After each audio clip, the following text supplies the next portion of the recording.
And we are live. Hello, hello, and happy Thursday evening, everybody. My name is Jessi, and I am a mom on a mission.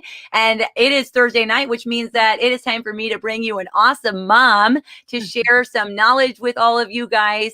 And just, like the logo says, real moms, real questions, real answers. We're going to be talking about real nutrition tonight. And there's some great things. I've got Jessi from Holden Nutrition and her blog and her website, and it is awesome.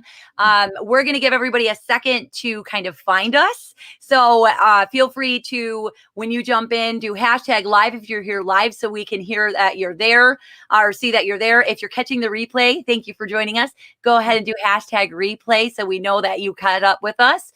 And we're going to give everybody a second and share our positives because it's just a nice thing to do. When you got a long week and you got a bunch of crazy stuff going on, it's always good to reflect on what awesome things have happened today. So I am going to put you on the spot, Jessi, and I'm going to ask you, what is your positive for this week? It could be today, it could be anything. My positive is that my son turns 1 year old on Sunday. So we're super excited. I've been super sappy and sobbing every night when I look at all his infant pictures, and I'm just like, oh, he was so little. And he is. I mean, he's walking. He just started doing that last weekend all around the house. He's walking. So, it's baby proofing everything now.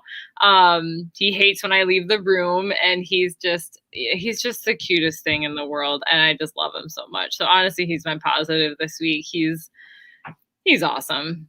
Oh, and when was his birthday? April 18th. Oh my goodness. Oh my goodness. Oh yeah, I can remember that. My baby right now is going to be 3 in June. And he plays it up. He knows he is the baby of this family because he's the youngest of 5 of them. And he plays it up and he knows. I mean, he can full sentence tell me, "Mommy, I'm a baby." But still, I know that he's there. If you guys are here, go ahead and share your positive in the comments too. We always like to celebrate together. And again, if you're here, hashtag live if you're here live so we can see you, because we can't see you. Otherwise, we don't know who's here watching us. I would say my positive is, I don't know. I'm thankful for organization and scheduled posting because it has been a wild week for me. Anybody local, because I know you're local with me here too. We've got the West Michigan Vintage Market this weekend, and it has been wild. It has been super crazy busy, and it's like I just don't sleep on the weeks of the market. So I am thankful and grateful for schedules, posts, and an amazing family because they are awesome. They just put up with not seeing me for a while, and they're just really, really great. So yes, I'm very excited. Well, you guys, if you have positives, go ahead, continue to share them. Feel free to share them in the comments. We're going to move on though. And I am going to introduce you to, so I already said it was Jessi from Holden Nutrition. And I mean, it's amazing how I just find the greatest people on here. And I saw all of her stuff and I was just like, oh my gosh, guys, you will never find somebody whose stuff is just super fun, super helpful, and then very trendy. It's very trendy. I love looking at all of your stuff. Your blog is so it's aesthetically pleasing to look at it. Oh, thank you. I appreciate that. So why don't you go ahead and tell us a little bit about you and your family and Holy Nutrition, and just go wild. Yeah. So my name is Jessi Holden, like she said. I am in Michigan and right in the Muskegon area, so I'm local. I've been a dietitian now for 8 years. I went to Central for school, and I'm pretty sure I learned about dietetics right before I went, and then I signed a major on my second day at Central and just went for it. So that, that's crazy, but that's amazing too, because it launched me into where I am. Prior to what I do now full time and running Holden Nutrition, I worked for the Y, and I actually worked right in the YMCA of Muskegon, which is awesome. I love that place. I love working with the people there. So we taught cooking classes there. So just cooking and education is, huge in my forte as far as things I like to do with people and like to help people with. And like Jessi said, I strive to make nutrition livable, doable, and fun, because if it's not any of those things, then we're missing out on some really awesome opportunities with food and with our families and all that good stuff. So yeah, been a dietitian for 8 years, and I have my master's from Central in nutrition. So I feel like I have a lot of knowledge, but I like taking that knowledge and giving it out to people in receivable ways. I love that too, because if you think about it, I mean, we as moms spend a lot of time in the kitchen, right? We spend a lot of time in the kitchen. We spend a lot of time, like, I feel like I'm constantly either preparing a meal or I'm setting up a meal or cleaning up a meal. Like, I'm constantly feeding my family. So if we can make it livable, doable, and fun, then it just makes it that much, like, it's less of a chore and more like another fun activity in the family. Yeah. So I love that. Well, if you want, I'm ready. We're going to jump right in. If you guys have been following along the posting and everything like that too, we're going to go over a couple of topics here. But if you have questions throughout, please share them. Go ahead and ask them, especially if you're on the replay too. Go ahead and do that, because we can always double back and help you too. And then we'll cover these 3 topics that we're going to go over today. And yeah, just let us know. We'll answer them throughout, or we'll save them till the end. Okay. And Amanda is in there. Hi, Amanda. Amanda Jean. She is great. She said, I've always in the kitchen. I've never been in the kitchen as much as I have been now. And she's got 2 little ones right now. So that just means we have to make the kitchen like a great environment. So if we're spending so much time in there, we want it to be a really positive environment. So that's something we'll talk about tonight. Right. Well, our first note here is it's the D word, but probably not the D word that everybody's thinking. It's about the diet wagon. And I know you and I talked about this a little bit before, but go right ahead into it, Jessi. Yeah. So, being a dietitian, with the word being right in that, I get that question probably almost every day of what's the best diet, or how do I diet to lose weight, or what do I do with my diet. And for a lot of people, honestly, we don't have a lot of positive experiences with that word diet. Maybe we do at first, and then things backfire or backslide, or we feel like we've fallen off that wagon. And I just, that metaphorical wagon can go along with the Oregon Trail and just go burn. Just go away, diet wagon. We don't need you. So what I like to think about with this is just taking nutrition and helping it be applicable to everybody. I understand when people have like aesthetic goals or physical goals. I fully support whatever any mom or person in general wants to do. Everybody has their own autonomy and can make those choices, but we have to be able to promote those things in sustainable ways, which often means making very small changes over time, getting the whole family involved, which that can be a trip and a half, and learning some of the other key points that we'll talk about tonight about having, permission to have and cook all the foods that you want to cook. Nothing needs to be off limits. When we end up having things off limits, we crave them much more. So it just ends up, creating a really disrupted relationship with food. So the next time you're thinking of like starting a diet, I encourage you, spend your money on something else. Spend your money on, something sustainable. Think about really small, easy habits to build up. And if you're not sure where to start, you can work with a dietitian like myself or others who can help you find that sustainable change that you want to make. Because nobody loves going on a diet, right? Because then it's like, oh, I can't eat all this stuff. I shouldn't do this. It's just a guilt train. It's the diet wagon and a guilt train, and they both run us over. So I love that. I've never heard that, and I absolutely love that. It is, the guilt that we experience, it typically goes like this. We say things like, I need to go on a diet. So we make a really restrictive rule. It might be, I don't eat after 7 p.m. ever, or I will never eat sugar again, or I'm signing off on carbs. And then what happens is that hormonally, it will drive us to those behaviors that we just said we're signing off on. And then we cave or do whatever it is that we said we weren't going to do. So we feel bad and we feel guilt and shame. And the shame makes us go into a lot of other emotions. Sometimes it can make us binge or overindulge, or just say like, to heck with it, I'm going to do all these things. It doesn't matter. even though in our hearts we know it matters or it matters to us. And then what happens is eventually we get off that part of the train and we start it again. We say, okay, so the problem must be me. And it's not, it's our diet industry. It's this multi-billion-dollar industry. Hey, Lacey, welcome. I saw Amanda's too. Here I go. Yeah, I'll get to that, Amanda. I saw that. Sorry, you guys, my cat's gonna try to join us here. So the diet industry is a multi-billion, nearly trillion-dollar industry that has a lot of marketing power to prey on vulnerable people at vulnerable times. And since I know, this is a mom on a mission, this is talking to a lot of moms. Unfortunately, the diet wagon parks itself at postpartum visits. It parks itself in postpartum advertisements. Whatever way you have a baby, it can make a lot of different changes in your life, physically, emotionally, mentally, all those things.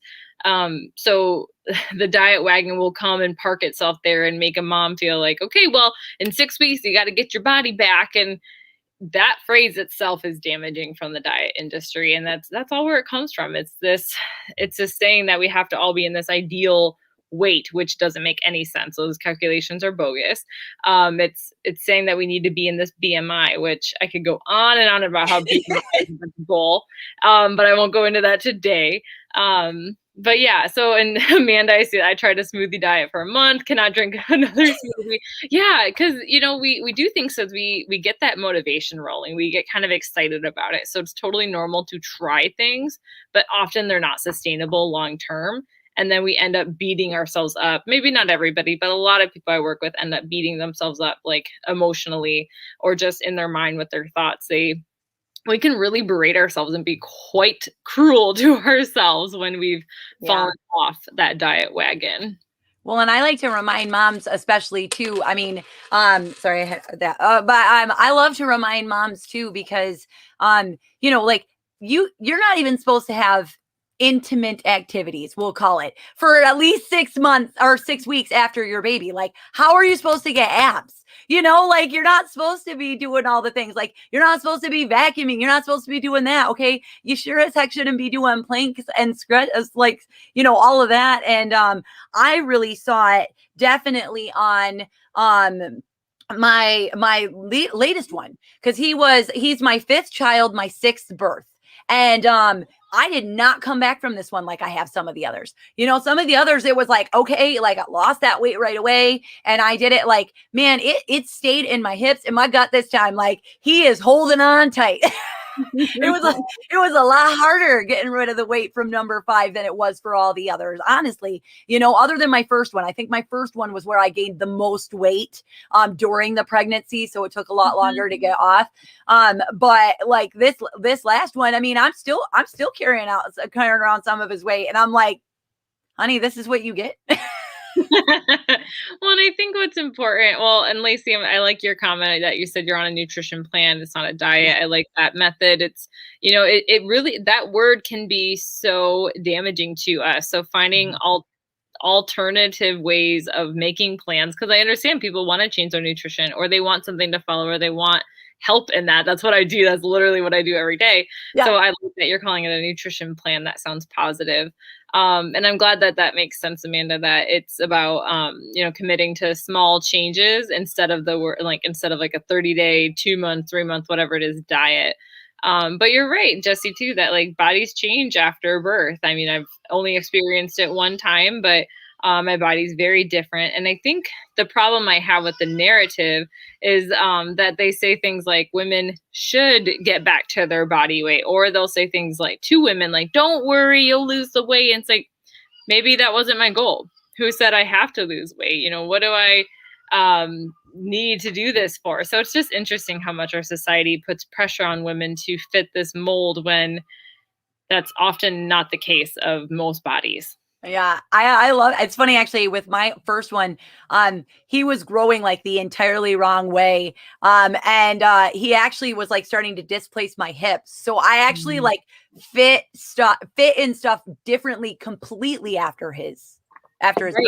because like my hips were different. Literally, he changed my hips. Yeah. I'm like, thanks, baby.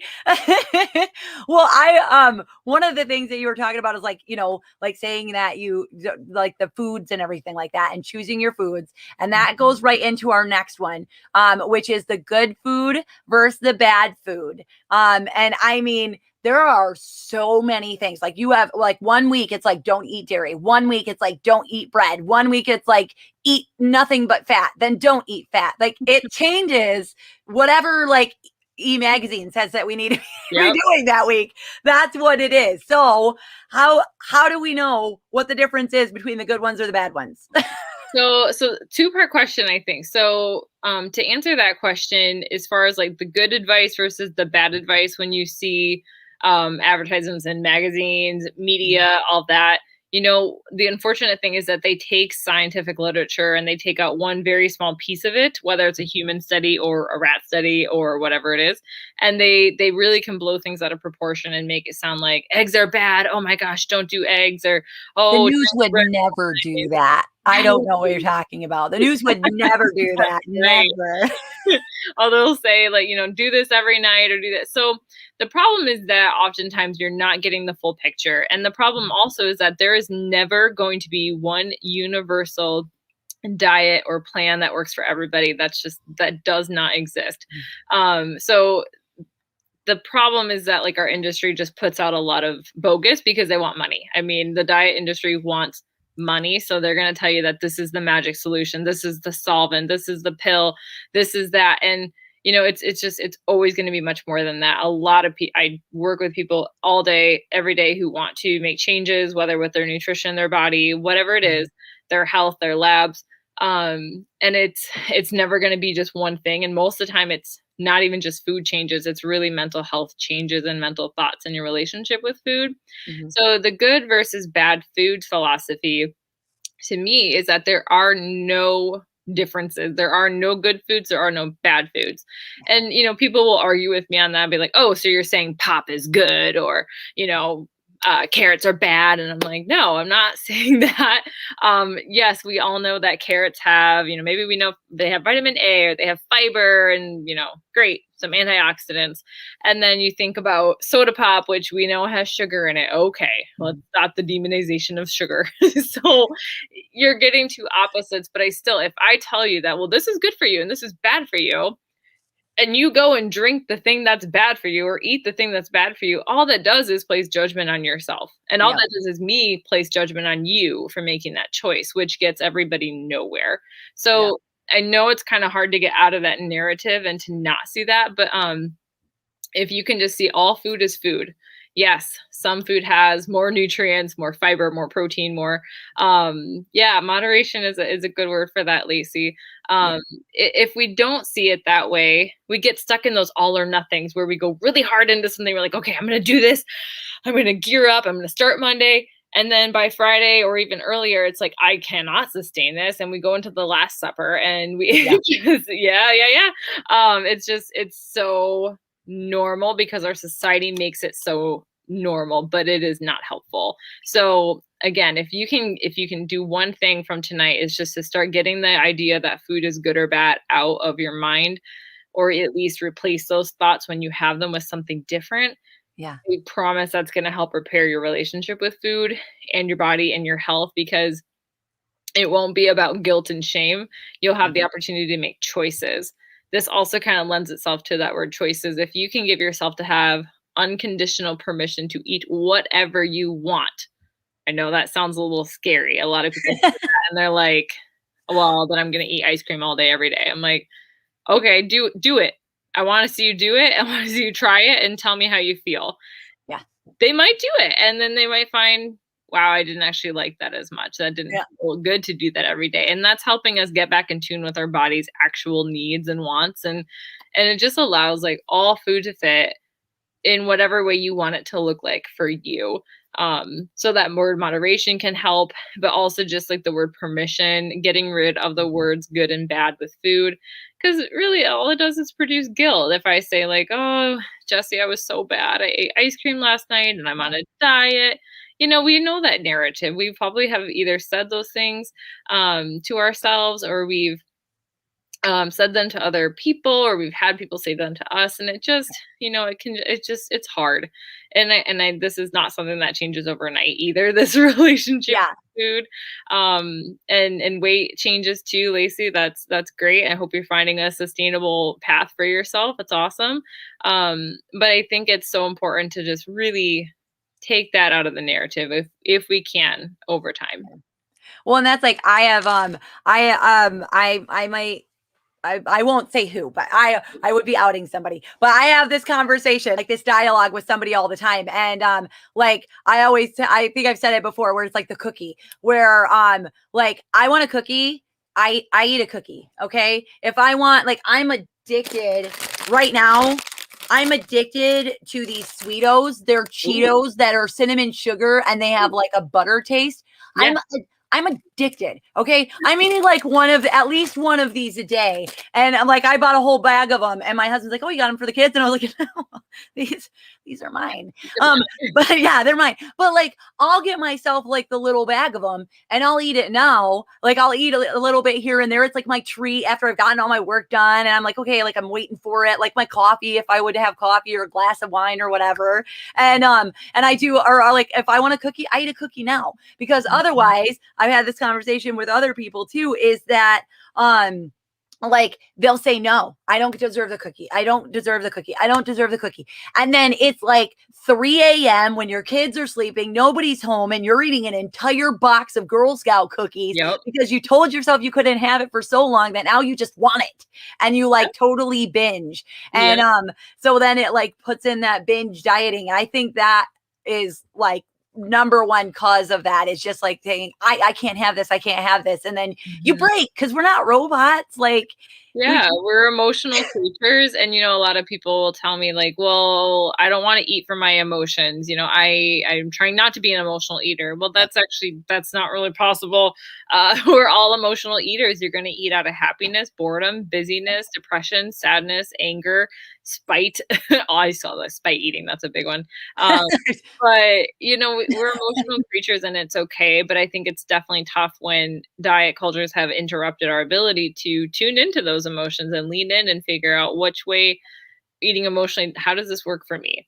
Can I give myself permission to have all that? And Lacey, you're welcome. Yeah, back surgery, that's pretty major. So, giving your body the nutrients it needs to stay well before, during, and after that surgery is huge. And Amanda, I understand that. And a full night's sleep, I feel you.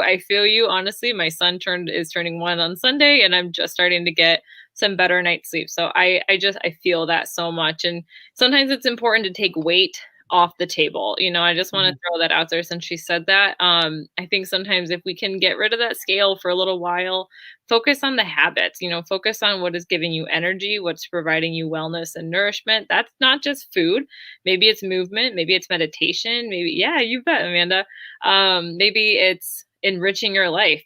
Maybe it's getting a chance to read or eat something in peace or stretch or talk to a friend or go for a walk. I know that COVID's made like a lot of this a lot harder.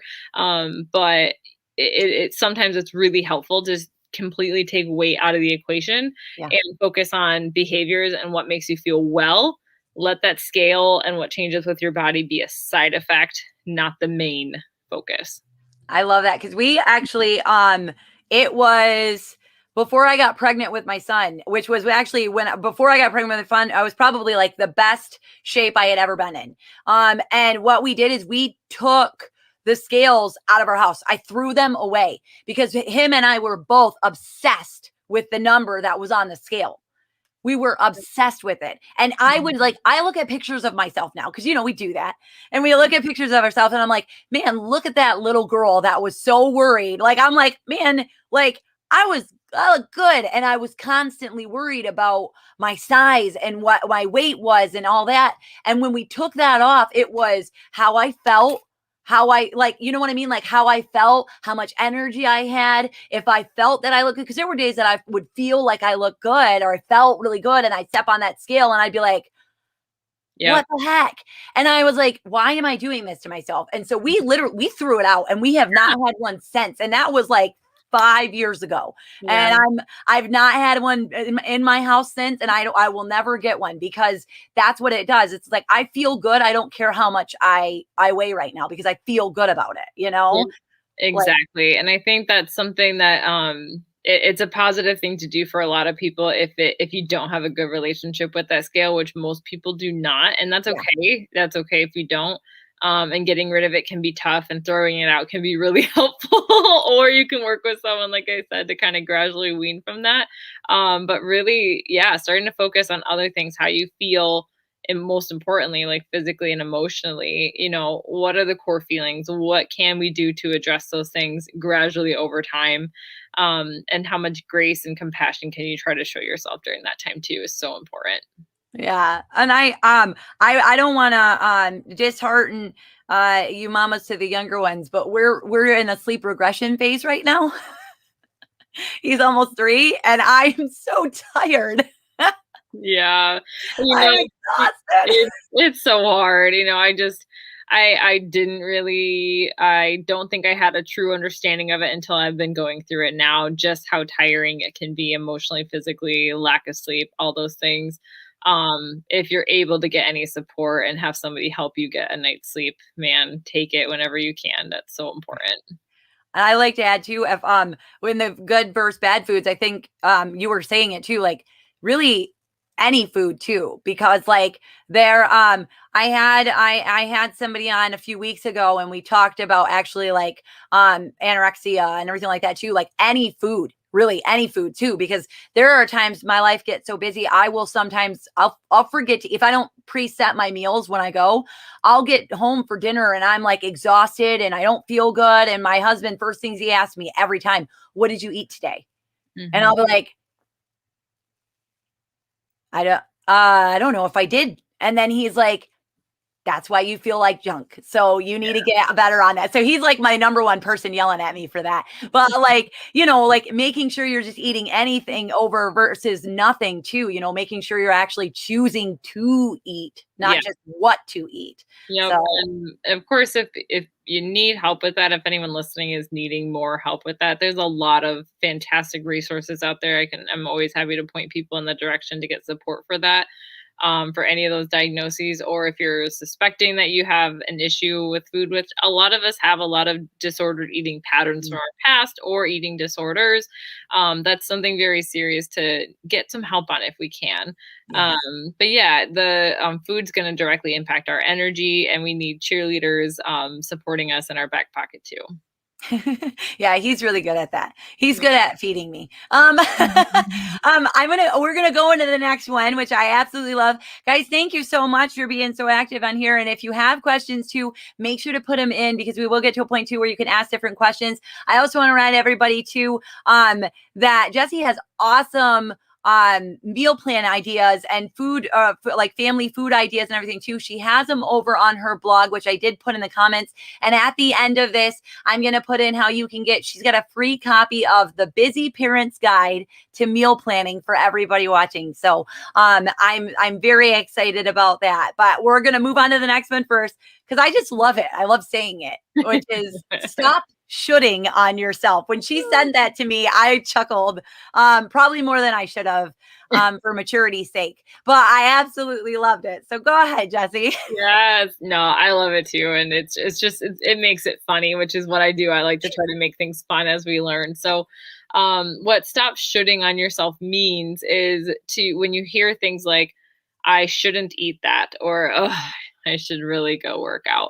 I mean, you can hear it in my tone and I'm exaggerating it, but oftentimes when we say things like, I really shouldn't eat this, we're going to eat it, but we're just setting ourselves up for guilt while we eat it, which is so unproductive, unhappy, and guilt just festers into a lot of other emotions, and it can get really deep and it can get really emotional really fast. So when you're hearing things like saying, I shouldn't eat that, try to backtrack, try to get that second thought in there, because maybe that's a habit for you to say something like that toward a food.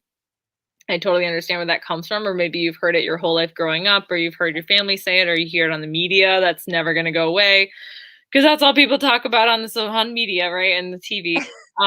That's the most important thing about somebody. So It's not. That's a joke, Yeah. by the way. Yeah.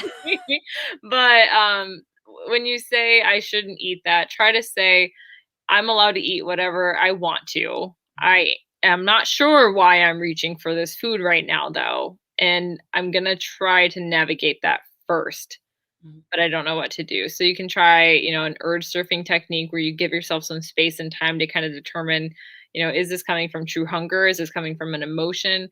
Which it's fine to eat out of hunger. It's fine to eat out of an emotion. What's not helpful is when you feel very disconnected with both. And so that's where we had to get back to feeling connected with both of those things. But likewise, if you're saying, I should go work out, we're probably not gonna. Or if you do, you're gonna end up doing a workout that you really hate, or you're like, God, this is not fun. And just like food, working out has to be moving your body for joy, not just weight loss. Otherwise, it's not typically as sustainable.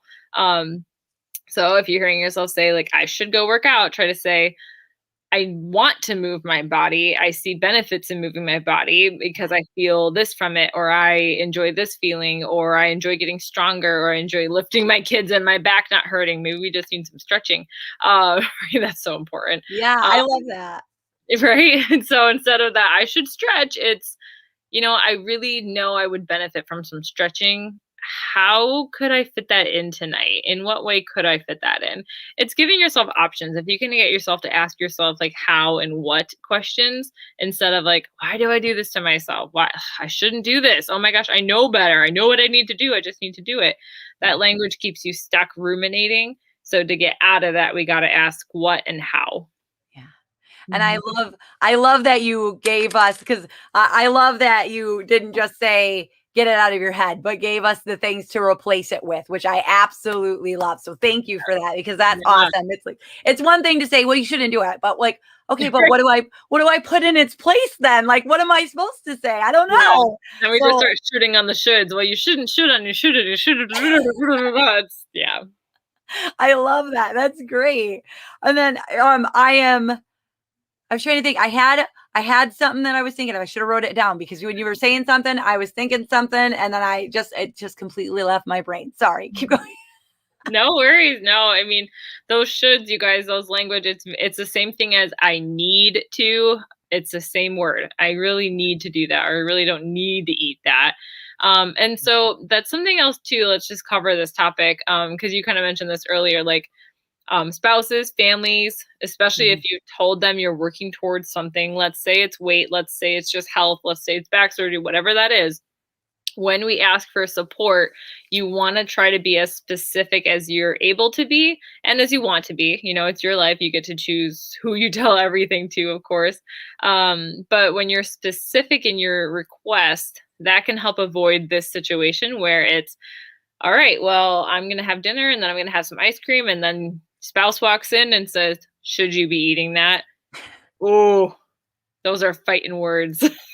Because now I'm going to eat it, and I'm going to eat it more right now and get real mad. I'm going to eat it while staring at you. Yes. Yeah. And then we don't get to enjoy it. And like, it's the whole experience gets ruined.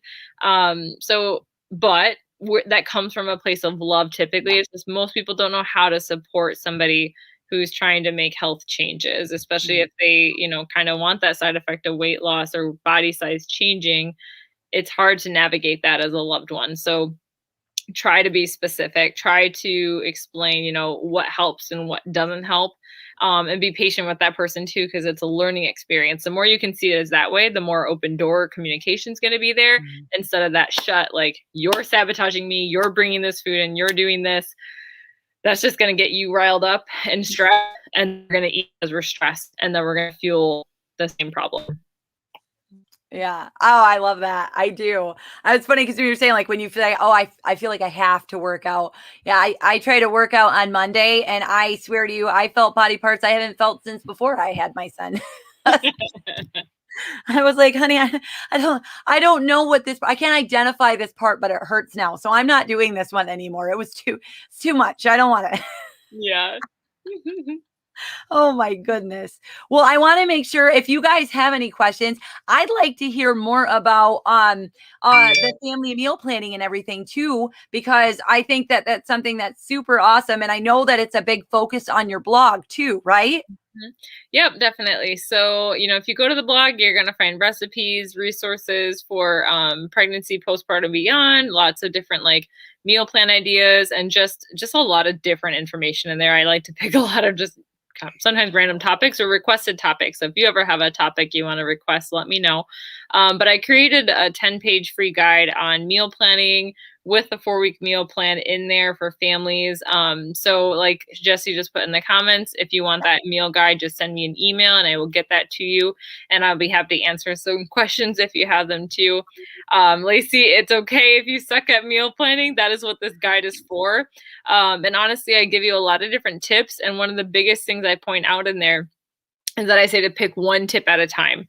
Meal planning to some people is putting everything in little containers and like having every lunch and meal already.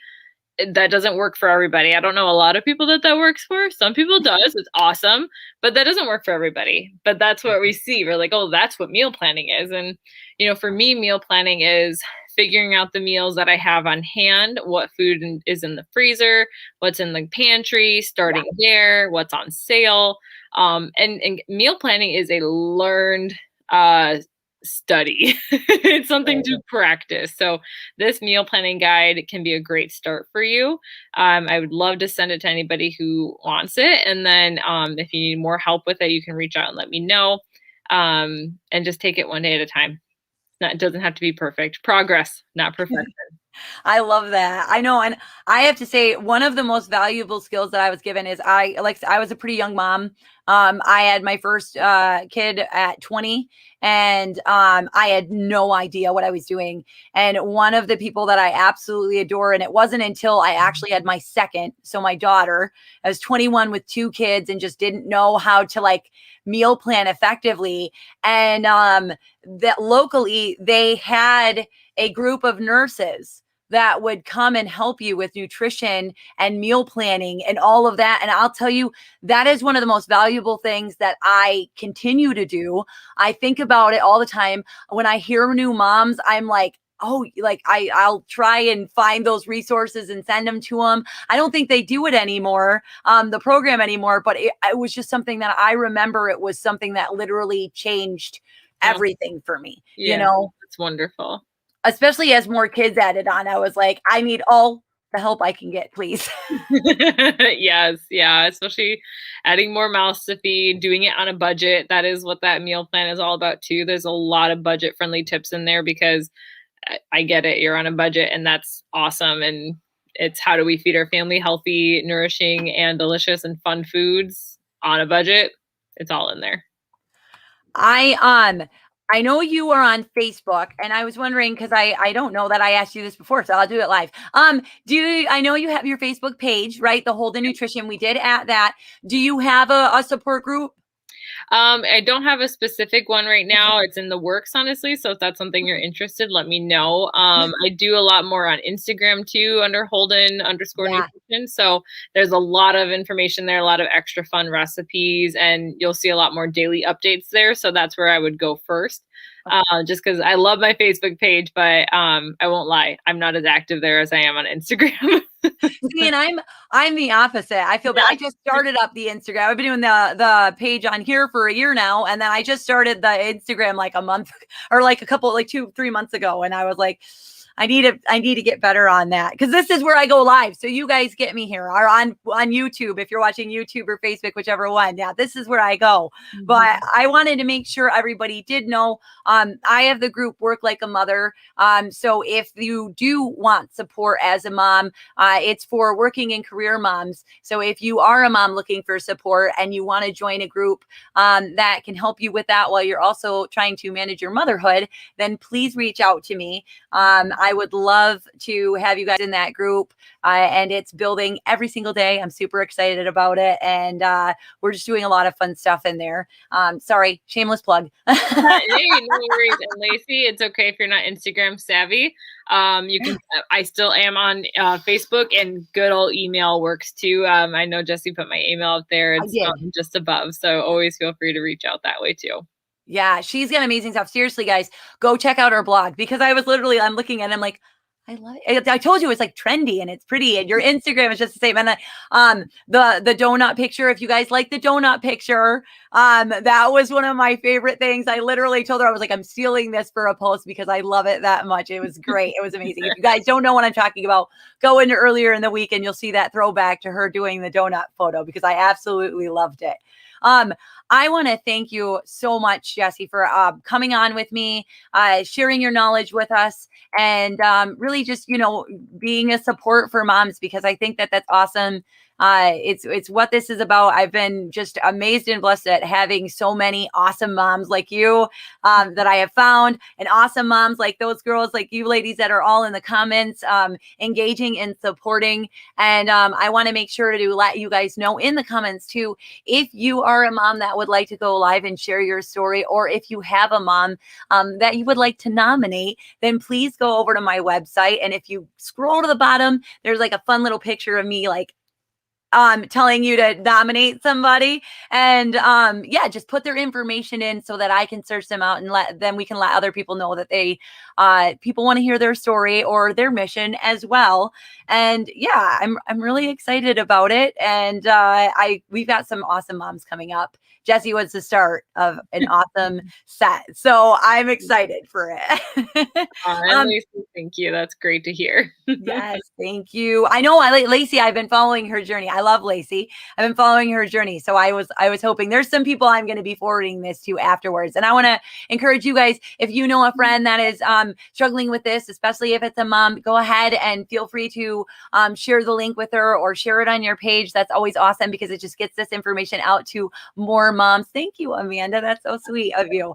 I want to make sure that I'm just trying to make sure that I get all the odds and ends in now, because we got everything. We've got that. So get your free, or email Jessi for your free meal planning guide. I'm excited. I'm going to be emailing you for it. I've already been emailing you through the week. I should have been like, can you just send that? Can you just send that over to me? Please. Yeah, I need help, please. So I'll get that.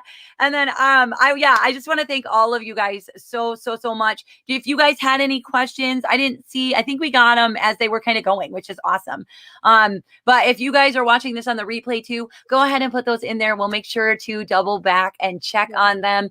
And if you have any questions or you need anything, you can always get a hold of me. You can go get a hold of Jessi. All our contact information is in the comments.